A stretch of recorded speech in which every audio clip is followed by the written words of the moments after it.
Hello everyone, my name is Elis, I am Sphagnum moss and I love to propagate. If you are watching this on the day this video comes out, it is my birthday. So thank you in advance for the happy birthday messages. And if you're watching this on Friday, you've missed my birthday, but I'm still accepting birthday wishes. Today, I wanted to talk about one of my favorite ways to propagate plants. This is also an incredibly easy way to propagate plants, and I can't believe that I haven't tried it before. We all know that tropical plants love humidity, they love warmth, and they love the right light conditions. So this is hands down, so far, one of the best ways that I have discovered. Well, I didn't discover it, it's been around there. Everybody knows how to do this kind of propagation, and if you don't, I'm here to show you how I do it and share my success with you. So this method of propagation is basically called a propagation box, where you fill a clear container with sphagnum moss, some moisture, and you just dump your little cuttings in there and they will start to grow roots in matter of hours, honestly, depending on the plant. The reason why this propagation method is so incredibly easy and successful is for the fact that plants will produce roots very quickly when they're provided with high humidity, airy medium to spread their little roots in, and they just love it because they can get all kinds of filtered bright light depending on whether you have grow lights or you place them in a window or not. So let's get to it. To make a propagation box, the things you're gonna need is a nice clear containers. They don't have to be clear all around. What is most important is that they're clear on top, as see-through as possible. Big plus if they're clear on the sides as well, and even better if they're clear on the bottom, because that way you will be eventually able to see all the roots growing in. Then you will need some sphagnum moss. For this, it's best to use clean and sanitized sphagnum moss and some water. And optionally, you can use some fertilizer, because at the end of the day, sphagnum moss does not have any plant food in it. So if you are planning to root your plants in there for a while and let them grow and really blossom in there, you're gonna need to add just a very mild mixture of plant food into the water. We'll speak a little bit more about that later. So let's talk about why a propagation box. Well, because when you create a little boxed-in environment for your cuttings, it is such an easy way to maintain high humidity for your plants and for your cuttings to root in. It is easy to monitor what's going on, because if you have a clear container with a clear bottom, you can see the root growth going on here, or you can look in the sides without disturbing them. And unlike water propagation, you don't have to be switching out the water all the time to make sure that you're providing an optimal propagation environment or worry about bacteria getting in there, because it's closed, and sphagnum moss retains a lot of moisture and it's closed, so the moisture isn't drying out. And most of all, roots grow really quickly in high humidity with proper light, with a lot of airy mediums, so the roots are free to grow pretty wild. There are a few things to look out for when you are growing cuttings in a propagation box.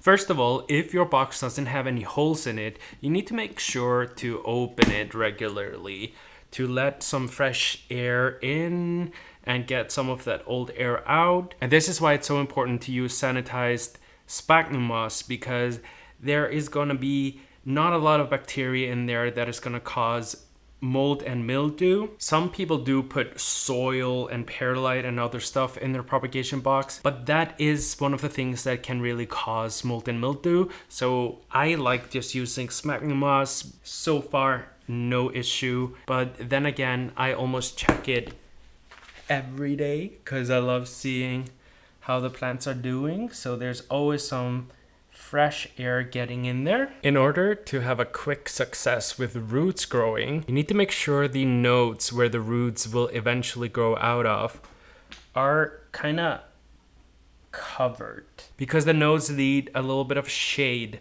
to encourage that root growth. So make sure to gently bury them in here. Another thing you really have to watch out for is sphagnum moss can hold up to 16 to 26 times more water and moisture than when it's dry. So make sure when you soak the sphagnum moss that you squeeze out the excess, and when you squeeze it out, you have to squeeze it out a lot. Like squeeze out as much as you can because you want it to feel like a moist sponge but not a drenched sponge. And trust me, that's more than enough moisture. When your cuttings are ready to be repotted and you're planning to pot them into soil or a nice soil mixture, and you're not taking them out just to put them into another sphagnum moist mixture, you have to be really careful about removing as much of the sphagnum moss from their roots. Just as I said before, sphagnum moss can hold up to 26 times of the moisture from when it's dried to it's wet. So if you mix that with soil and soil that's gonna get wet, you run the risk at making your plant susceptible to root rot because there's too much moisture around the roots with a sphagnum moss attached to it. So for example, this transcentia, which has been in here for 8 days, and this is how much roots it has produced in 8 days. There's no sphagnum moss attached to it. I'm safe to repot that into nice soil. And this is one of the great benefits of propagating your plants in a propagation box with sphagnum moss. They adapt more easily to the soil that you repot them in from sphagnum moss than water propagation. Because when you water propagate your plants, you're gonna have to water them a lot while they adjust to the soil. But now they're kind of used to this environment. Essentially, soil is made out of moss, so they're not gonna have as much of a transition period as they would from water propagation. Also, if you intend on keeping your cuttings in a sphagnum moss medium, you have to remember you're gonna have to manually fertilize the sphagnum moss. You mix some fertilizer into water and then you water the sphagnum moss with it. When it's not in a closed container, it dries out way quicker than just regular soil.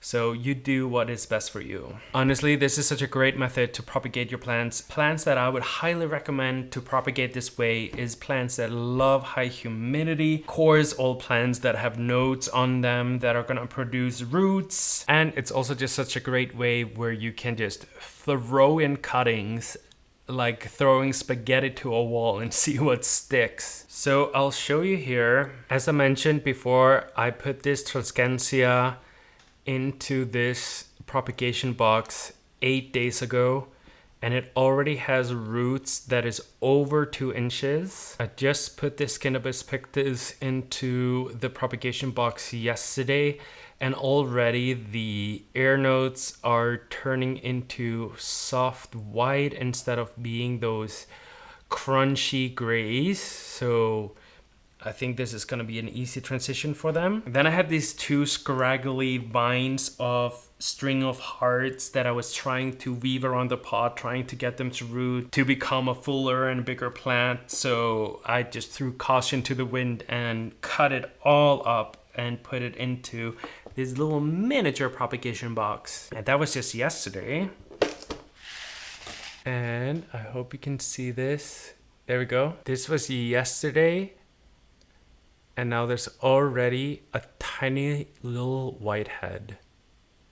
Now, if I had been patient enough and made this video next week or in weekend 2, I would have been presenting you with more impressive results. But I had filmed another video that is taking a little bit longer to edit, and I hope it's gonna be a good one because, yeah, it's something I really wanted to do. And I didn't want to miss another week of posting a new video. I also didn't want to miss a week of posting a video when it's my birthday, because this is honestly one of my favorite things to do, and I really appreciate everyone that does watch and has subscribed to my channel. And so this is also just a little thank you, as I've been doing with my Monstera Adansonii, who is growing on this little living wall. I'll be posting updates on my Instagram and on my Facebook page, so please check that out. You can follow me on Twitter for random funny stuff and me tweeting at my favorite podcast podcasters, and Snapchat is just all sorts of random stuff. And when I have the energy again, I'll make more funny TikToks. And thank you so much for watching.